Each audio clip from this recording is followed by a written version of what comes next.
आज हम सीखेंगे कक्षा 9 के गणित विषय का प्रकरण 14 के परिचय के बारे में भाग 2। सारणी सारणी दो तरह की होती है, अवर्गीकृत बारंबारता बटन सारणी और वर्गीकृत बारंबारता बटन सारणी। सबसे पहले देखते हैं हम अवर्गीकृत बारंबारता बटन सारणी किस तरह की होती है। ये देखो अवर्गीकृत है। अवर्गीकृत है कैसे पता चला, यहाँ अंक में देखो यहाँ कोई वर्ग नहीं है, डायरेक्ट संख्या दी है, जैसा 10 से 5, 5 से 20, 20 से 40, इस तरह से कोई वर्ग नहीं है। डायरेक्ट संख्या है 10, 20, 30, 40 इस तरह से संख्या दी है और उसके सामने उसकी बारंबारता दी है। तो ये हमारी अवर्गीकृत बटन सारणी है।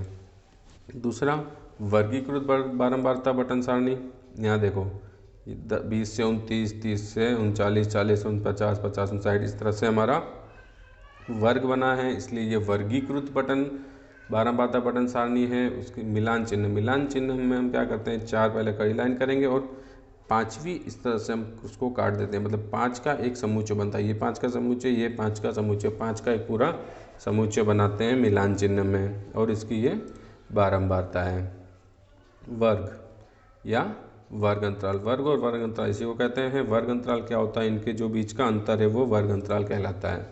यहाँ वर्ग अंतराल 10 है। देखो 20 से लेकर 29 तक की संख्या में कितनी 10 संख्याएँ आएंगी, तो ये हमारा कैसा हुआ अंतराल, यहाँ पे इसका 10 है। प्रत्येक वर्ग की निम्नतम संख्या को निम्न वर्ग सीमा लोअर क्लास लिमिट और अधिकतम संख्या को ऊपरी वर्ग सीमा अपर क्लास लिमिट कहते हैं। मतलब जैसे 20 से 29 का जो वर्ग है, 20 हमारी हो जाएगी निम्न वर्ग सीमा, 29 हो जाएगी ऊपरी वर्ग सीमा। किसी भी वर्ग में ले सकते हैं, 70 से 79 में लेंगे तो 70 में हमारा हो जाएगा निम्न वर्ग सीमा, 79 हो जाएगा ऊपरी वर्ग सीमा। आंकड़ों का आलेखीय निरूपण, आंकड़ों को आलेख में कितनी तरह से निरूपित कर सकते हैं, 3 तरह से निरूपित कर सकते हैं। पहला होता है हमारा दंड आलेख बार ग्राफ, दूसरा आयत चित्र हिस्टोग्राम्स और तीसरा बारंबारता बहुभुज। देखो दंड आलेख होता है जो अवर्गीकृत बटन सारणी होती है उसको दंड आलेख में दर्शाते हैं, और वर्गीकृत बटन सारणी को आयत चित्र में दर्शाते हैं, और आयत चित्र के मध्य बिंदु से एक बहुभुज बनता है, उसको बारंबारता बहुभुज बनते हैं। मतलब इस तरह से हम बोल सकते हैं कि अवर्गीकृत बटन सारणी को दंड आलेख से और वर्गीकृत बटन सारणी को आयत चित्र और बहुभुज दोनों से दर्शा सकते हैं। पहला दंड आलेख, ये दंड आलेख है जो पहले हमने जो का अवर्गीकृत बटन सारणी देखी, उसका दंड आलेख इस तरह से बनेगा। देखो स्तंभ आलेख जो हम बोलते हैं वही हमारा दंड आलेख है। दूसरा आयत चित्र, आयत चित्र जो हमारा वर्गीकृत बटन सारणी थी उसका आयत चित्र ये बनेगा। देखो यहाँ पे वर्ग है 30.5 से 30.5, फिर 35.5 से 40.5, 40.5 से 45.5, ये वर्ग अंतराल है, इसलिए इसमें ये आयत चित्र बनेगा।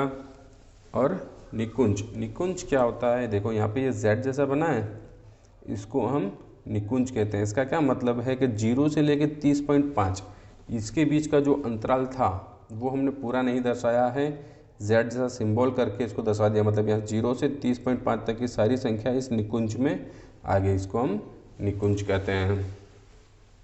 बारंबारता बहुभुज, बारंबारता बहुभुज जैसे मैंने बताया, देखो इसके मध्य बिंदु, ये मध्य बिंदु, ये मध्य बिंदु इस तरह से जोड़ के बनाएंगे, वो हमारा बहुभुज बनेगा। देखो बना हुआ है, इसमें ये जो आयत चित्र है वो मिटा देंगे, और ये जो अंदर लाइन बहुभुज बनी है मध्य बिंदु को जोड़ के, वो हमारी बारंबारता बहुभुज है।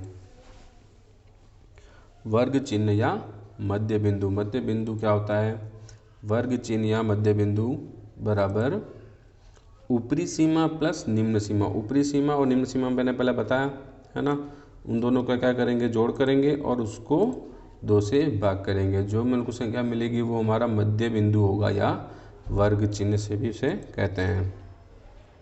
माध्य, माध्य अपने प्रेक्षणों का माध्य या औसत सभी प्रेक्षणों के मानों के योग को प्रेक्षणों की कुल संख्या से भाग देने पर प्राप्त होता है। इसे x बार प्रतीक से जिसे दंड पढ़ा जाता है, इसको x दंड भी पढ़ते हैं और x बार भी पढ़ते हैं, हम यहाँ पे इसको x बार कहेंगे।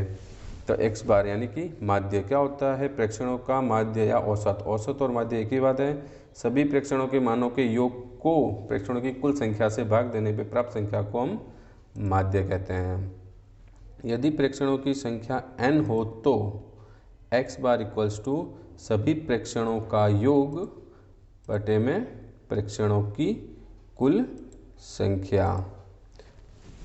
सभी प्रेक्षण हम लिखेंगे, देखो x1 x2 x3 जितने भी हैं n तक के सारे, n तक के प्रेक्षण माना है तो टोटल यहाँ पे कितने प्रेक्षण n है तो उसको n से भाग देंगे। उसका दूसरा सूत्र इस तरह से भी लिख सकते हैं हम लोग, x bar equals to summation i equals to 1 to n xi upon n। मतलब हमारा xi का सब्मेशन यानी जोड़ करना है और i यहाँ पे 1 से लेके n तक की संख्याएं हैं, इसलिए बटे में कुल संख्या हमारी n आएगी। और x बार जिसमें हम बारंबारता यानी कि fi हो, फ्रीक्वेंसी हो है बारंबारता, तो उसमें यहाँ पे हो जाएगा x bar equal to summation i equals to 1 to fi xi बटे में summation i equals to 1 to n fi, जितने भी प्रेक्षण है सबका योग वो हमारा हो जाएगा x बार। ये x बार के दो सूत्र हैं, माध्यक के दो सूत्र हैं। माध्यक यानी कि मीडियन, यह सबसे मध्य वाले प्रेक्षण का मान होता है। माध्यक निम्नलिखित दो तरीकों से ज्ञात किया जा सकता है तथा पहले अवरोही या आरोही क्रम में लिखा जाता है। मतलब जो हमको आंकड़े दिए हैं उसको हम पहले अवरोही या आरोही दोनों में से किसी एक क्रम में लिखते हैं। उस क्रम में लिखने के बाद जो बीचों बीच जो संख्या होगी है ना, जो सेंटर में बैठा होगा वो हमारा हो जाएगा माध्य। इसको दो तरीकों से हम निकाल सकते हैं। पहला होता है हमारा जब प्रेक्षणों की संख्याएं n विषम हो, अगर n हमको जो दिया है वो हमारी विषम हो तब माध्यक होता है n+1 के बटे में 2वें प्रेक्षण का मान। दूसरा, जब प्रेक्षणों की संख्याएं n सम होती हैं तो तब माध्यक n/2वें तथा n/2+1वें प्रेक्षण का मान होता है। बहुलक यानी कि मोड। बहुलक प्रेक्षण का वह मान होता है जो बार बार घटित होता है, अर्थात अधिकतम बारंबारता को बहुलक कहते हैं। जो सबसे ज़्यादा बार आया हो वो हमारा बहुलक कहलाता है।